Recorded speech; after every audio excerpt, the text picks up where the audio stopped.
I will start a fund sa protection ng mga pulis.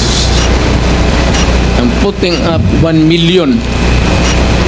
Paghahanap ako, meron akong 1 million. Hindi ako kung meron million lang, magbumbula ako, sabihin ko wala. Mr. Chairman. I'll start. Yeah. But I'll raise a fund para tulungan yung mga pulis.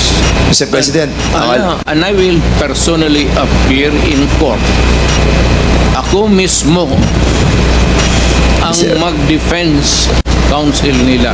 Mr. Chairman, Mr. President, 2 days ago you have mentioned that wala po kayong pamasahe papunta po dito, and I'm pretty shocked that you have 1 million in your account to help our policemen, and we salute you, Mr. President, for that, and for being honest that you will be. That 1 million is for my. Mr. President, Mr. President, I'm still have the floor.